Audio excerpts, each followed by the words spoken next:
Welcome back to the Groove Lab. I'm your host, Lauren Alexander. This week, I got to catch up with my old friend, TEZZA. She is a pop country artist from Nashville, and she just released a brand new song called Mercury Rising, which I will link to down below. But yeah, she's just the sweetest and the cutest. I had just kind of rolled out of bed for our Zoom interview, and she popped up on my screen, and she was literally glowing. Beautiful. Full face of makeup. Her hair's done. She's dressed. Anyway, made me feel like a major underachiever. No, I'm kidding. But it was so fun catching up with her, and I hope you enjoy it too. Let's jump right in.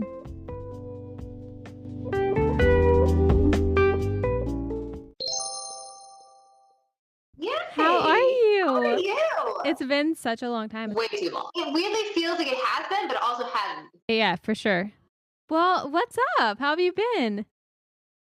Not too much. I'm still living in Nashville, but right now I'm Zooming you. I was going to say Skyping you. That's so last year. So lame, no. I'm Zooming you from upstate New York, actually, because I am visiting my family for a little bit. Well, that's fun. How long have you been there? A couple weeks. So originally we had planned, before all of this, we had planned this family vacation. We were going to go to the beach. We had it all set up and ready. And then obviously the pandemic happened, right. And beaches weren't the best place to be. So we decided to cancel it, but everyone had already kind of taken off of work. And then my sister, just had a baby. She's 10 months old now. Oh. Yeah, I know. And so I don't get to see her much. And so I was like, let's still do something. And so I decided to come home anyway, just to see my family and to see the baby. And with Nashville being kind of shut down, I just decided to make a little bit of a trip. So that's awesome. That's really nice to be able to do that. Yeah. Just all hang out. Yeah. Well, and you probably know, I never get to go home usually because it's kind of a hike and there's usually so much stuff going on in Nashville that it's like you end up missing stuff or you're not, you have a gig or you have this. And so it's a nice time to not have anything that you miss. Right. So no, it totally is. It's a little scary too, for sure. But yeah, it is super nice to not feel like you're missing out on something if you go home and enjoy your family. So right. Exactly. How are things with you? We're good. I have a baby now. Well, I have a 2-year-old now. I've been keeping up to date. So he keeps us busy. But yeah, we're good. Where are you? Are you? We're in Texas. We're back in Texas. Yeah. Okay. Yeah. So, cool. Yeah, just hanging in. I've never been to Texas ever. What? I know. Oh, I know. I've always wanted to go. It's just one of those things where it's like I've just had other things going on and just never took the time to plan a trip. But oh, dude, you gotta come to Texas. There is, so much more money to be made in Texas. Playing gigs will pay your rent, unlike Nashville, where you can make big bucks, but not every day. Rarely. Right, exactly. Unless you're traveling somewhere else and coming back. Right, you could come play here for a couple weeks and you'd be good. But yeah. I heard it's an amazing music scene. I just, like I said, I don't even know why I haven't been. Once all this is over, I'm gonna plan a trip. You've got to come to Texas. You've got to. Well, so thank you so much for doing this. Yeah. Oh my gosh. Thank you for having me. This is awesome. Congratulations on the new podcast. I've been listening to it. It sounds amazing. Thank you. I'm trying to figure it out. It's kind of weird because I'm used to being on the other side of the interview. And so it's kind of a weird mental thing, a mental transition, trying to have all the right questions and keep the conversation going. But it's fun. It's cool. Well, I feel like that almost kind of helps because you have been on the other side, so you know what it's like. And so you probably, honestly, your questions are probably better than the average podcast. I'm trying to not ask the questions that I hate so much, But roll those out, all right, that one's gone. Right. Well, okay, so maybe let's just talk a little bit about your background and who you are and what you do and how you got started. Sure. So I am a pop country artist. I'm originally from upstate New York, so I'm definitely a Northeast girl. So when I moved to Nashville, it was a little bit of an adjustment, but it's still a city. So it wasn't as I don't know, honky tonk. I thought it was funny because I am not kidding you. When I never visited Nashville, I just decided to go. And I literally in my head was picturing like saloons. And like, I know that sounds absurd, and but I really honestly did. Oh my gosh. So were you so surprised when you rolled up and you were like, oh, okay. Well, I was like, it kind of looks like, Boston or New York, or like, this kind of threw me for a loop, but I'm into it. But yeah, so I'm originally from upstate New York. I went to school and college in Boston. I lived in New York City for about a year. I had some interning there, which was cool, and that was all music and television related.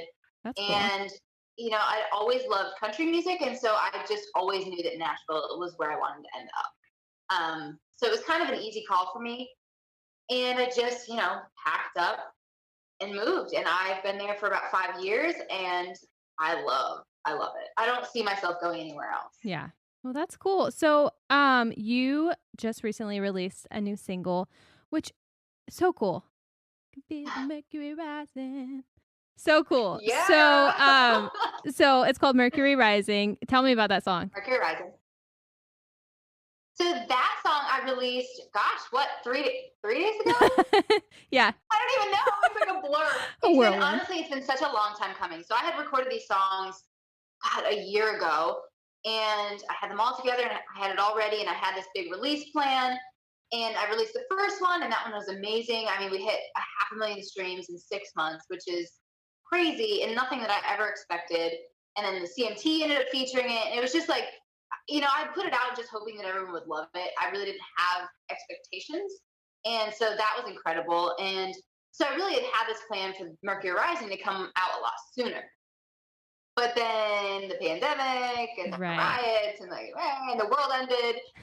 So, the world ended. I kind of thought, I was like, I'm just going to take a little bit of a break, because I had friends putting out music, and it was just a hard time to try and like split your attention, because there was just so much in the world that was going on. Right. And we were watching the news every night, and it just felt like it wasn't the right time. So I was like, I'm not going to fret about it. I'm just going to take this time to get everything ready and do the release the best I possibly can. So, I really used quarantine to get photos together and to get my music video. So there's a music video for Mercury Rising too. I actually saw a clip of which that. I'm going to release. Oh, it's so fun. I'm going to release in a couple weeks. But that was fun because it was very DIY. I mean, I literally had to order every outfit and accessory and everything online. So that was weird. But it made it fun. Right. And so yeah, I pushed it back a little bit, but I'm just really excited to have it out. Yeah. And it may be the right time, it may be the wrong time, but I've gotten, great response. It's been out for 3 days, and we're up to 16,000 streams. Oh my gosh. Which is like, congratulations. Again, that's Thank so you. awesome. Thank you. So your video for Mercury Rising, is it with the same person that did your previous video? Yes. So I work with a company called Stormlight Productions, and his name is Logan, and he's amazing. I would use him for my first video, and he just really has this artistic approach to things. And when I went to him the first time, I was like, hey, I have this crazy idea, and I want like Rihanna meets like Casey Musgraves. I want this weird, like, I don't even want a music video where it shows a scene. Like, I just want weird, artsy, futuristic disco balls and red nails. And I was like, I know this is weird. And he's like, no. He's like, I love that. He's like, here's some ideas. I kind of sent him what I said. I was like, I bought a disco ball. I bought extremely long red nails, and I'm thinking all black. And he's like, let's go.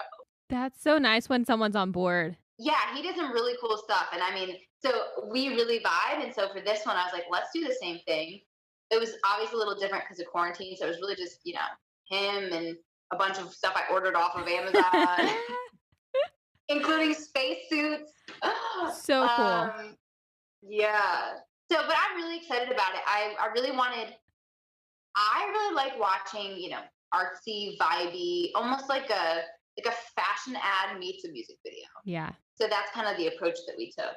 And it's just futuristic and interesting, and he did an amazing job. And so I'm just excited for that too. That's awesome. So are you releasing these songs just as singles, or do you have an album coming up? What's next? Well, I really went in and I did like an EP. So I did 4 songs But I realized, as I kind of thought it out and looked at it, nowadays singles are kind of the way to go. Right. Just because, people's attention spans are small and there's a lot going on. So I decided just to do each of the songs on the EP as a single. So I released Around the Truth about 6 months ago. Mercury Rising is out now, and then there will actually be a few more songs that are going to follow. So I'm excited about those two. But yeah, right now I'm just doing singles, and then probably at the end we'll put them all out as one little cohesive EP. Yeah. Yeah, I think that's the way to go too. For sure. Yeah, it seems to be. And I get it too, like being a listener, taking myself out of being the artist. My attention span is pretty short too. Right. And, I love them as a group, and eventually I'd like to put them out as that, but it's a lot easier to digest one song at a time. And for me to focus on one song. Focus on one song and then also stay relevant and Yeah. Yeah, and just to keep the momentum going. Because a lot of times, it's really easy to do that, and then you're like, uh-oh, now I got to do it all again. And how long it takes to, record a song and produce an EP, get the artwork, and it takes a lot longer than you think. So this way I'm able to kind of keep the momentum and, do one at a time. Right. Well, that's awesome. Thanks. Do you have anything else you'd want to talk about? Like any fun stories from the road or? Yeah, so obviously quarantine is the big topic right now. Right. But it was funny because I did have this whole plan and I had this release and I had booked a bunch of opening shows, opening for big artists this summer, which I was really excited about. But then again, the world ended.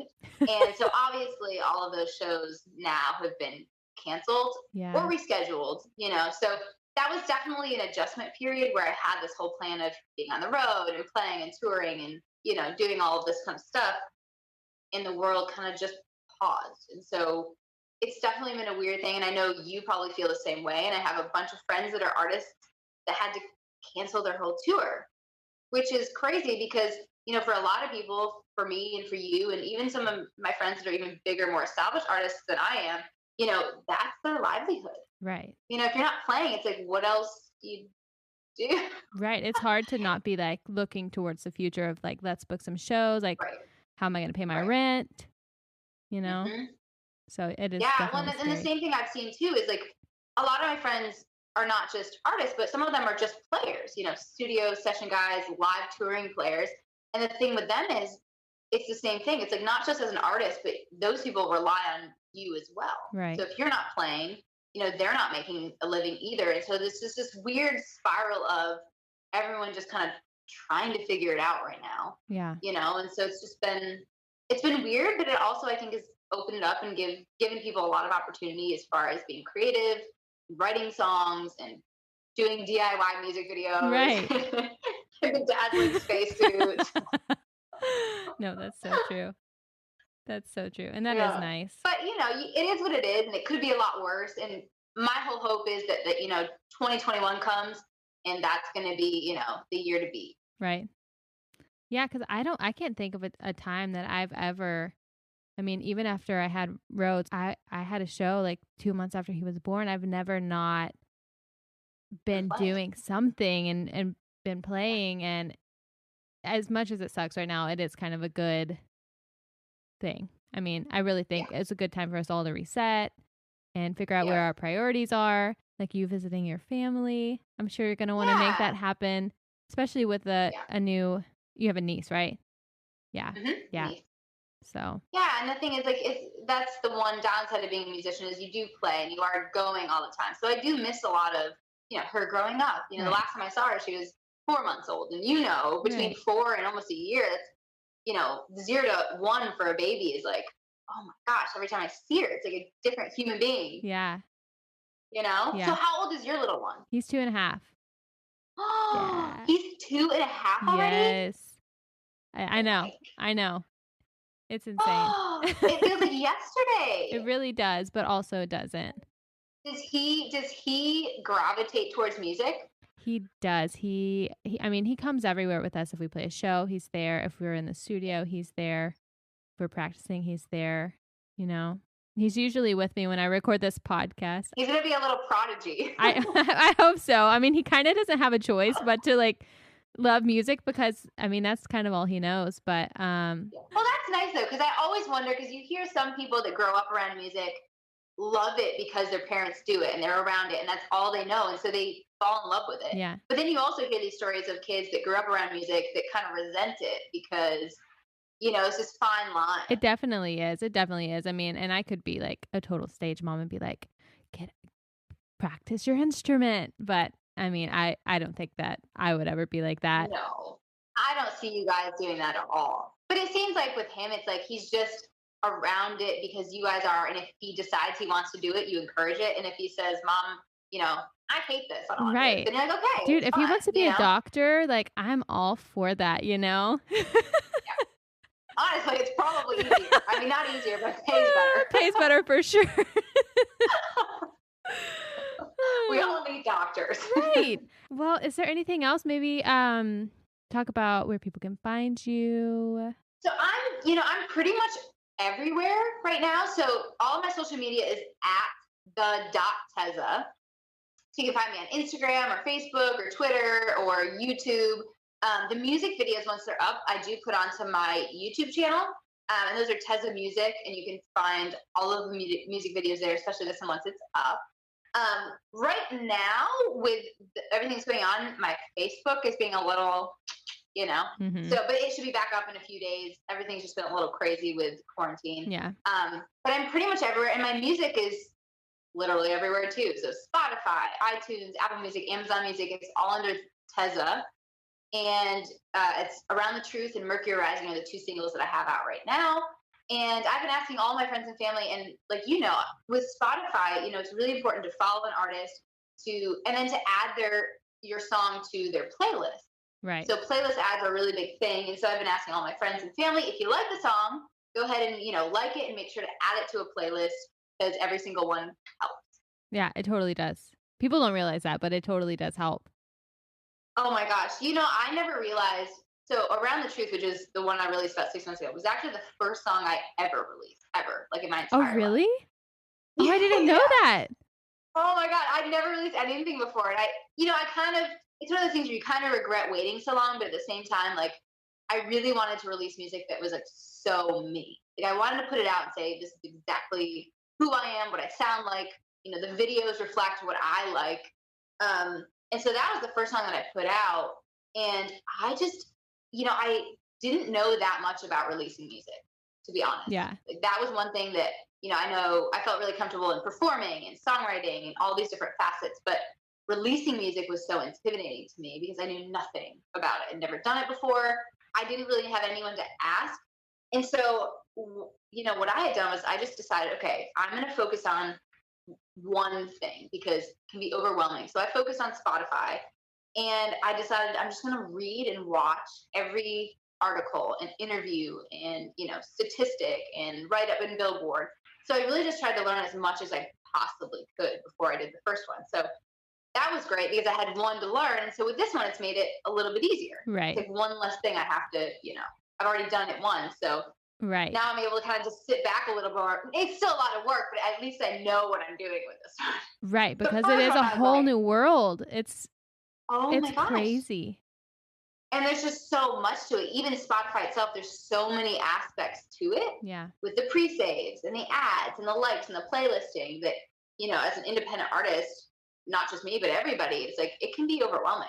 Oh yeah, it totally is because we're kind of more on the creative side. And so it is a challenge to like work that side of our brain. Yeah.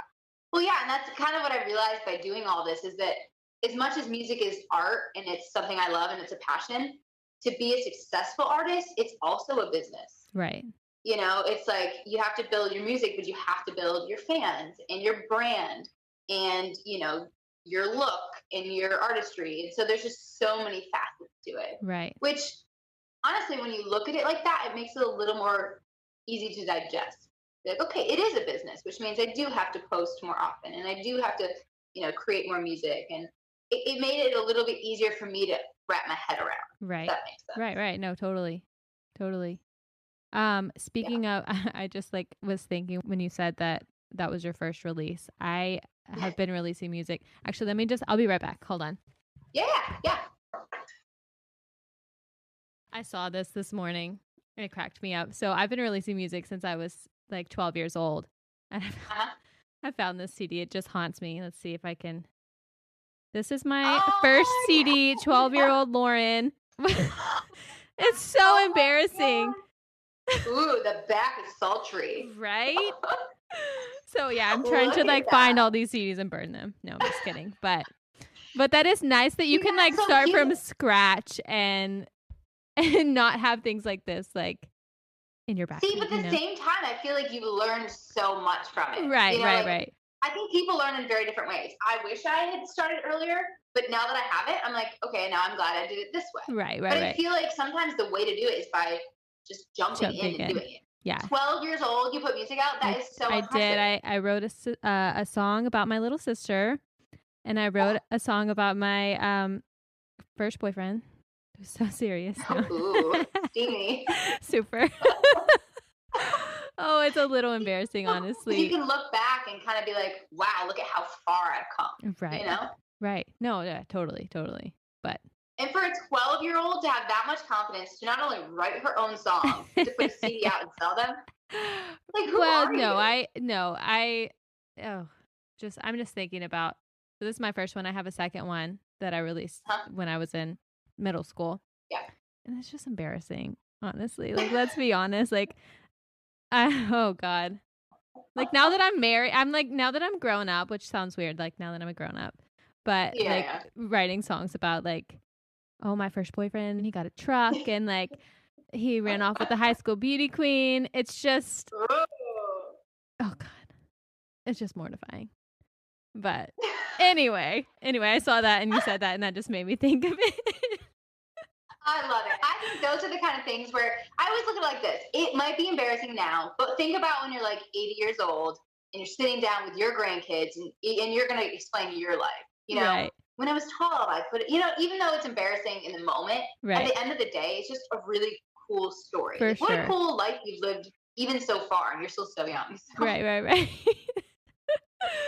Well, you'll have to put it in for them. They're like, Grandma, we want to hear the song about your first boyfriend. I'm gonna have to go dig it up out of the yard because I buried all of them. Buried all the copies of this CD. No, I'm just so kidding. Funny. I love it. Well, I feel like we covered everything. Kind of. Anything else you can think of? I think that's it. The next thing will be, like I said, my music video. And that'll be out. I haven't set an exact date yet. I was kind of waiting to see, how things settle down. But I'm thinking in about 3 or 4 weeks. Sweet. So I'm excited about that, and I'll make sure to send it to you. Please. I'm following you online, but I am excited. I'm excited to see it. It's going to be very cool. It's so funny nowadays where, like, first of all, I'm Zooming you. Like, I'm just on a tablet in my kitchen. Right. And we're chatting from New York and Texas. Right. That's crazy. So weird. But two, the fact that like nowadays you can honestly still be a part of someone's life, even if it's just like seeing pictures of your son, or I literally know all that stuff about you because I'm able to see it every day when I'm scrolling through. Right. And it can be kind of weird too if you like don't really know a person. But I'm like, oh, I know all about your life. Yeah. Like, you're like, hey, how are you? I mean, I know how you are. Your dog died. I'm sorry about that. But I do know what you do on a day-to-day basis. Right. So I know what you had for lunch, but, how you been? It's a personal blessing, It's like, for sure. Sometimes you wish there could be a little bit more privacy, but at the same time, like I said, like I'm able to keep up with you and your family and what you're doing. And so like, I love that part about it. Yeah, for sure. Well, awesome. Well, thank you so much for being on. This was fun. Of course. Congratulations on the new podcast. Like I said, I've been listening to it. And it's so cool. So I can't wait to see, Thank you. I feel like there's so many people that, especially independent artists, that love doing these kind of things because it's hard, when you're not signed to a record deal or a publishing deal, to have these little facets where you can still get your stuff out there, right? And have a story and a thing. Mm-hmm. So I'll make sure to tag you. And like I said, there's probably a ton of people that would love to be a part of this. Awesome. Well, thank you. I hope you have a good day. Thank you. And hopefully, if I ever get down to Texas, which I'm hoping I do, I'd love to come. Dude, and, hit me up for sure. If you need like venue recommendations, I got you. I got you. And if you ever get back to Nashville too, let me know. Okay, I totally will. Awesome. All right. Talk to you later. Yeah, it was so good catching up with you. I'm glad you're doing well. You too. All right. Bye. Bye.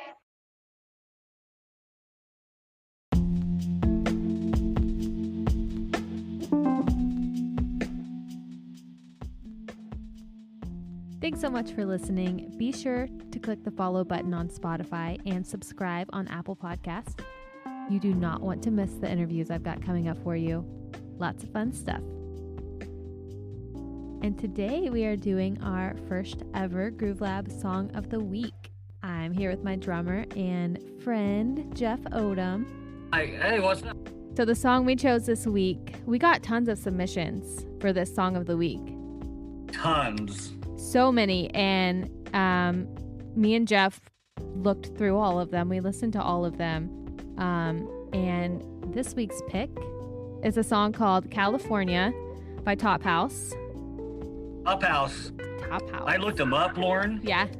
And, come to find out they're from Montana. Yes. And they recently have made the trip and are now living in Nashville. And I guess they're trying to book gigs there in Nashville at this point, and they are rocking it. I looked up their songs on iTunes, and they have it under alternative folk, which made me laugh because that's a lot of the genre that you and I get stuck under with our music. Yeah. Alternative folk, and so maybe it was just meant to be that we chose California, but these guys are amazing. You know who they remind me of, Lauren? Who? That band in Austin, Blue Bear. Oh, yeah. They remind me a lot of them, and I looked them up on Facebook here. They have three guys, Joseph, William, and Jesse. Three guys. They're from Montana, and they say their influence are Mumford and Sons and the Lumineers and the Allman Brothers and Kings of Leon. And so these guys are killing it. What I really dug about it, Lauren, was the song is Californian, and you and I and Richie have toured California and done the whole California thing, and they really captured the vibe of California. They did. The grooviness of it, and just the whole. It made me. We had such a great time in California. We have so many funny stories about California. They really just captured the essence of what it's like to be in California. And I not only to be in California, but to take the road trip to California and be in the car with your friends and your playlist, and no worries. They made a post on Facebook that said something along the lines of, pretend you're not stuck in your house. Pretend we're going on a road trip. And, for however long the song is, like, you can just kind of close your eyes and picture being in the car, just grooving. And yeah, man, I totally thought we were in Malibu again in Santa Highway. It just seemed like we were back there playing music, and I totally dug it. So kudos to these guys. I thoroughly impressed. So we're going to put it in the playlist, correct, Laura? Yeah, so this song is going to be in our Groove Lab Song of the Week playlist, and I'm going to link it in the show notes below. So scooch on down there and check it out. We're going to do this every week. Yep. And so keep sending music to us, because we're really digging it, and it really is helpful right now, since most of us are digging, to listen to see what's going on across the United States, and y'all are killing it. And I just wanted to let y'all know that I'm really digging everything that's going on right now. Yeah, same for me. I love getting to. I would have never heard of this band, probably. Like, it's just cool to have the internet. It's cool to have the internet to bring us all together. They seem to be pretty popular in Montana. We're playing a lot of gigs there in Montana, so they're taking the leap, and they headed to Nashville, and so I'm hoping that they do make it up there. We had our time there in Nashville, and I really hope they do their thing, up and down Broadway. Yeah. Playing act. Yep. No, that's exciting. Are they brothers, or are they just three friends? No, they all have different last names, so I guess they're all just friends. They're band brothers. Band brothers, yeah. Okay, well, thanks for submitting everything. I just want everybody to know that we are really looking forward to getting more and more of these in, because it really is a great way to get people out of your area, maybe to listen to your music. We're all unsigned artists, and we're all trying to support each other, and you inspire me. Some of your music really inspires me to see what we can do, and so keep submitting, and we'll give you as much advertising as we can. Yeah, for sure. Yeah, me and Jeff were actually just talking a few minutes ago about how there's so much competition between musicians, and there doesn't have to be, because there is room for all of us to make our art and say what we need to say and support each other. And I think we need to continue doing that. I completely agree. You know, a lot of times when we play these festivals, you always see these musicians like standing in each other's corner, like the band's over here, the bands are over there, and they're all looking at each other and kind of judging each other. Yeah. And the first thing I always do is I walk up to the other guys and ask, hey, where's the drummer? And I shake the hand of the drummer and say, hey man, good luck. Have a great show. And start breaking those walls down, because I think it's natural sometimes to have this sense of competition, but it's all bullcrap. We're all here to support each other, and if your guys go up there, the other band, they kick butt, great, man. That means they've done their homework and they're doing their thing. And that also means that the crowd is going to be in such a good mood, and we're all going to be rewarded for it. Yes. Yeah. So anyway, we want to support you. We want to be friends. Keep submitting your music, and we'll see you next week. Stay groovy.